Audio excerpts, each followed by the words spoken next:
Hi you guys, and welcome to the first class of week 8.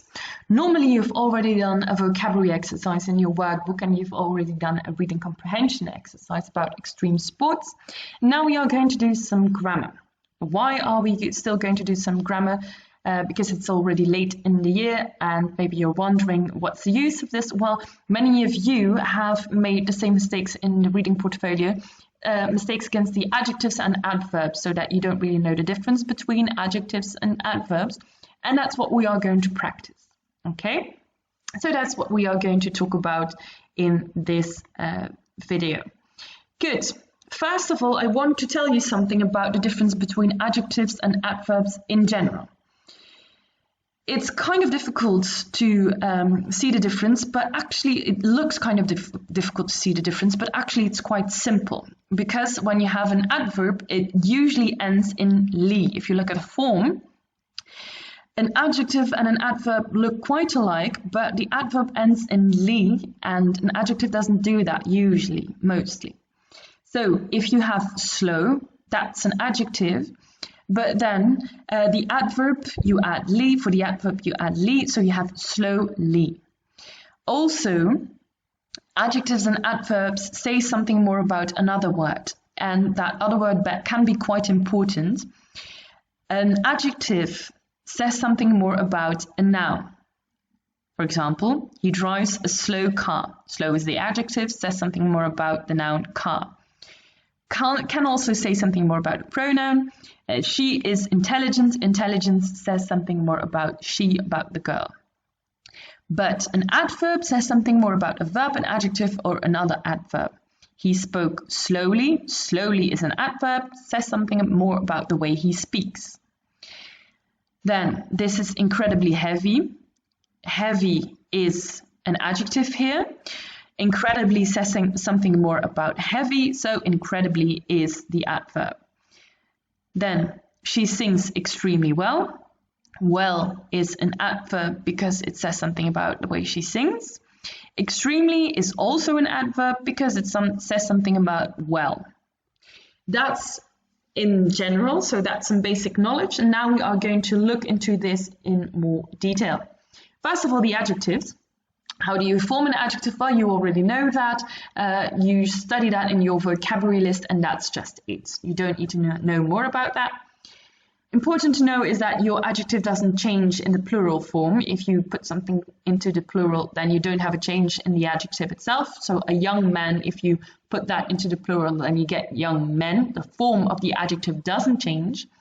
Something more of what I want to say about the form of the adjectives is about compound adjectives with a number. Compound adjectives, samengestelde adjectieven with a number, those are usually linked with a hyphen liggend streepje. So if you have, for example, a 16th century painting, 16th century is a compound adjective because it consists of two parts. And first part is a number, so you have a hyphen in between 16 and century. Okay. Same for a second-hand car, that's also a number, something with a number. There's no difference here between cardinal and ordinal numbers. If you have a number, then if you have a compound adjective and it has a number in it, you use a hyphen. Okay, second hyphen hand car. Then about the use of the adjectives. An adjective says something more about a noun. It specifies a noun, een zelfstandig naamwoord. An interesting book, interesting says something more about book. It's also used as a predicate with linking verbs. You know linking verbs, to be, to become, to feel, to look, to see, those verbs. Then you have an adjective that says something more about the subject, for example. So she is interesting, she seems interesting, she feels happy. Okay, so that's every time, that's with an adjective every time. Then we also have verbs like to taste, to smell, to sound. Those are followed by an adjective if the adjective indicates the quality of something. If your soup has a really nice taste, then you say the soup tastes delicious. Not deliciously, but delicious. The feet of that boy smell awful.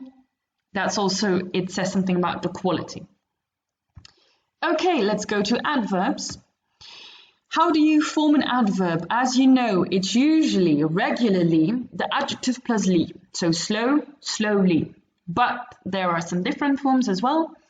But it's mostly the same principle, okay? If you have adjectives that are ending in le, you drop that le and you add ly instead. Terrible becomes terribly. That's also very logical because otherwise you would have terribly, and that doesn't sound like anything, does it? Then adjectives ending in y, if you have those, you change the y into I and you add ly again. So lucky becomes luckily. If you have adjectives ending in ic, in ik, like dramatic, then you add ally, dramatically. And then you also have some exceptions. For example, good, the adjective good. If you have to turn that into an adjective, well, you all know that you don't get goodly, but you get well. That's an exception. There are also some adjectives and adverbs that have the same form. For example, early, fast, hard, late, low, straight, daily, weekly, monthly, and yearly. You have to study those, you have to try to remember those. But I can hear some of you thinking, huh, is that true? Because the forms hardly and lately, they do exist. So what about that? Well, there's a difference in meaning between those.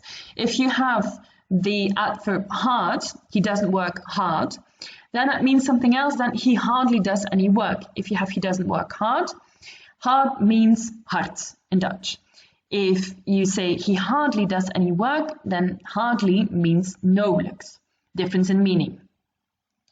Then with late and lately, it's the same. Last night she arrived late. Ze arriveerde laat. Has she seen him lately? Heeft ze hem onlangs gezien? There's a difference in meaning there as well. Then, when do you use an adverb? Well, when you have an adverb specifies a verb, an adjective, another adverb, or an entire sentence as well. So she talked quickly. Quickly says something more about the verb to talk. The man was terribly ugly. Ugly here is an adjective. Terribly says something more about being how ugly the man is. And so ugly adjective, terribly says something more about ugly. So adverb. And then she arrived extremely early. Early is an adverb because it says something more about arriving. And extremely is an adverb as well because it says something more about early. Okay? Then the final one, luckily the lost child was found next morning. Luckily says something more about your whole sentence. Okay? So it says something more about the child that was lost. And that luckily says, okay, I'm very happy that the child was found. Good. Then one more thing to say is that, unlike in Dutch, the adverb in English is never put between the verb and the direct object. Direct object, ledend voorwerp. Hij speelt heel goed voetbal. Dat moet hij zijn natuurlijk. Hij speelt heel goed voetbal. You can't translate that into he plays very well football because that's no good English. You say he plays football very well. Now it's your turn. You are going to do the brush up your English exercises. Well, one exercise that is exercise 8.2. You find that exercise in your workbook on page 213 till 214. And then you can find a correction on Smart School. Good luck!